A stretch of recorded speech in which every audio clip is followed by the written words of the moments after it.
এটা আসলে লাস্ট 2 মাসের একটা রেসিডেন্সি প্রোগ্রামের ফল। নীল চৌধুরী উনি প্রফেসর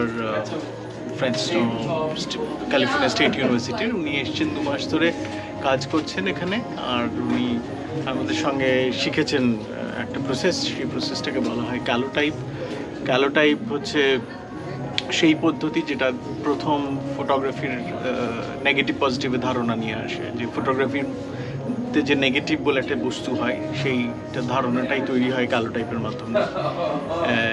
এই প্রসেস যেটা দিয়ে ছবি তোলা হয় সেই ক্যালোটাইপ, সেই পদ্ধতিটি 1840-এর দশকে আবিষ্কার, এবং তারপরে খুব অল্প সময়ের জন্য মোটামুটি 10 বছরের জন্য পপুলার ছিল। তারপরে 50s-এর সময় থেকে অন্য প্রসেস শুরু হয়ে যায়।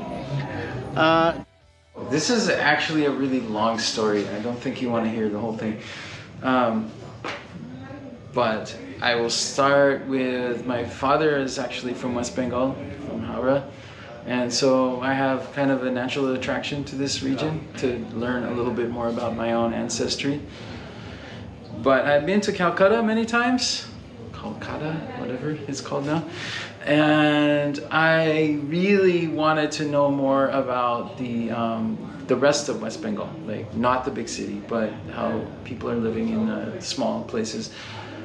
And I also needed to learn more about primitive photography techniques from the 19th century.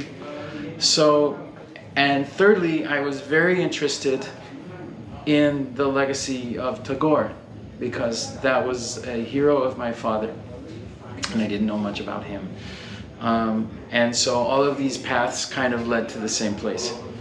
So here I am at this studio couple. Well, I've been working on 19th century photo processes for quite some years now. I think I started around 2009 or so.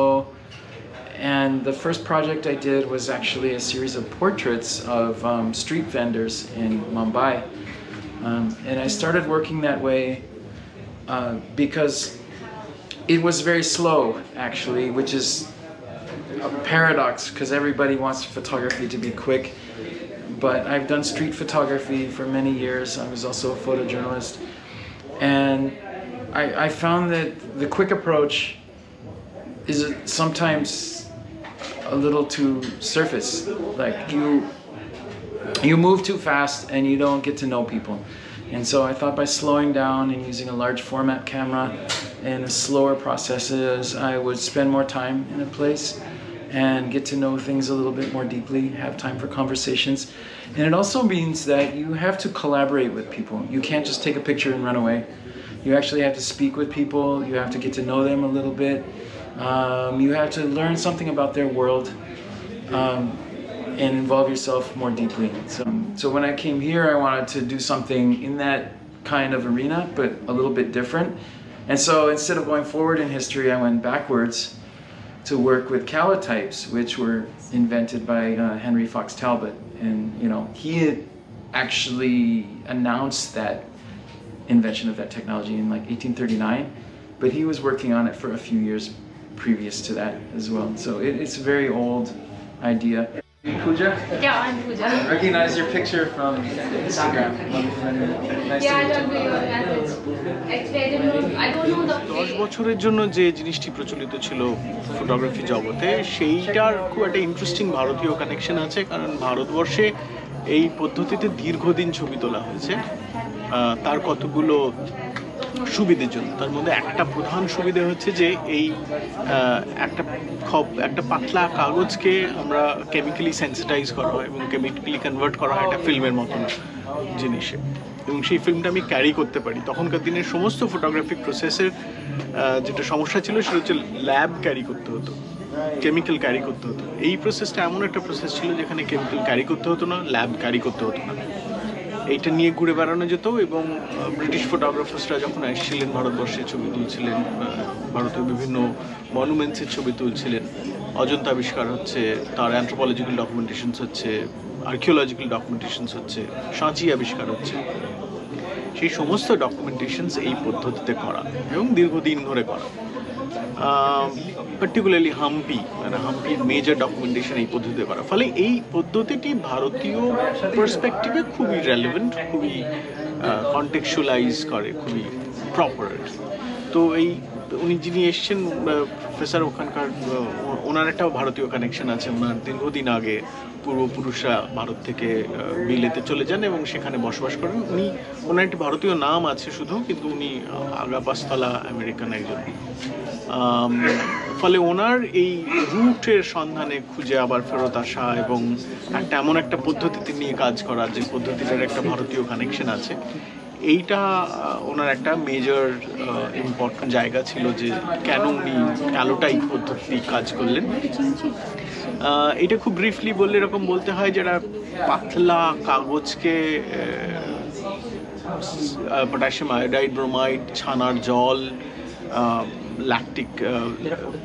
Lactose ইত্যাদি দিয়ে chemically sensitise করা হয় এবং finally সেটাকে sensitise করা হয় silver nitrate দিয়ে, এবং ওই কাগজটাকে, পাতলা কাগজটাকে একটা ফিল্মে কনভার্ট করা হয়, অর্থাৎ একটা ফটোসেন্সিটিভ ফিল্মে কনভার্ট করা হয়। সেটা বড় কাঠের ক্যামেরা, বেলো দেওয়া, সেই পুরোনো দিনে মনে পড়বে ঢাকা দেওয়া ক্যামেরা, সেই ক্যামেরার ভিতরে ওই ফিল্মকে ভরে ছবি তোলা হয় এবং তার পরবর্তী ক্ষেত্রে ছবি তুলে সেই ফিল্ম প্রসেস করা হয়, ডার্করুমে এসে ডেভেলপ করা হয়। এবং যেহেতু এটা কাগজ, সেহেতু এটার স্বচ্ছতা নেই, অস্বচ্ছ। তো এটাকে স্বচ্ছ না করলে প্রিন্ট নেওয়া যাবে না, তাই তার উপরে মোমের একটা আস্তরণ চাপানো হয়। মোমের আস্তরণ চাপালে ওটা স্বচ্ছ হয়ে যায়, যেভাবে কাগজে তেল লাগলে স্বচ্ছ হয় তেমনি করেই হয়। এবং যখন সেটা স্বচ্ছ হয় তখন সেইখান থেকে এটা প্রিন্ট নেওয়া হয় কাগজে। সেই প্রিন্টার পদ্ধতিটাকে বলা হয় সল্ট প্রিন্ট। সল্ট প্রিন্টও খুব প্রাচীন পদ্ধতি, মানে one of the earliest photographic printing process, যেখানে কাগজকে নুন জলে ডোবানো হয়, এমনি একেবারে খাবার নুন আর জল, তার সঙ্গে একটু আঠা মেশানো হয়, জিলেটিন দেওয়া হয়, ডোবানো হয়, তারপরে সেই কাগজটাকে শুকিয়ে নেওয়া হয়। শুকিয়ে নিয়ে অন্ধকার ঘরে, মানে লাল আলোতে, তার উপরে সিলভার নাইট্রেট, রূপোর নাইট্রেট সল্ট, সেটা অ্যাপ্লাই করলে ওই কাগজটা সেন্সিটিভ টু লাইট হয়ে যায়। তারপরে সেই রূপোর জল লাগিয়ে, রূপোর মানে সিলভার নাইট্রেট লাগিয়ে শুকিয়ে নেওয়ার পরে তার সঙ্গে ওই নেগেটিভ যেটা ক্যামেরাতে বেরিয়েছে, তৈরি হয়েছে, সেই নেগেটিভ এবং এই কাগজটি দুটিকে একসঙ্গে কাঁচ এবং প্লাইউডের মাঝখানে ভরে দেওয়া হয়, ভরে রোদ্দুরের আলোতে রাখা হয়। কিছুক্ষণ রাখার পরে দেখা যায় যে ওই নেগেটিভে যে ইমেজ আছে, যেখানে তার ঠিক উল্টো একটা ইমেজ এই কাগজের উপরে প্রতিফলিত হয়েছে, প্রিন্টেড হয়েছে, এবং একটা পজিটিভ তৈরি হয়েছে। তো এই প্রিন্টটাকে বলা হয় সল্ট প্রিন্ট। এবং তারপরে ওইটাকে পার্মানেন্ট করার জন্য ওটার সঙ্গে গোল্ড ক্লোরাইড দিয়ে, গোল্ডের একটা সল্ট দিয়ে ওটাকে পার্মানেন্ট করা হয়। এইটা খুবই একটা এক্সক্লুসিভ প্রসেস এবং খুব ইম্পর্ট্যান্ট একটা পদ্ধতি, যে পদ্ধতিটা দীর্ঘদিন কাজ হয়েছে এবং আবার এখন নতুন করে কন্টেক্সচুয়ালাইজ করা হচ্ছে। এই পদ্ধতিটাও সল্ট প্রিন্ট পদ্ধতি, এটা সল্ট প্রিন্ট বলা হয় এবং অন্যটাকে ক্যালোটাইপ বলা হয়। ক্যালোটাইপ পেপার নেগেটিভ এবং সল্ট প্রিন্ট সেটা কিন্তু পজিটিভ। এইখানে যা ডিসপ্লে আছে সবটা salt print, original salt print, খুবই রেয়ার। আমাদের দেশে তো খুবই কম লোকজন করেন, বিদেশে কিছু লোকজন করেন। ক্যালোটাইপ প্রায় কেউ করেন না বললেই চলে। Immerse it in a chemical solution, and that includes salt.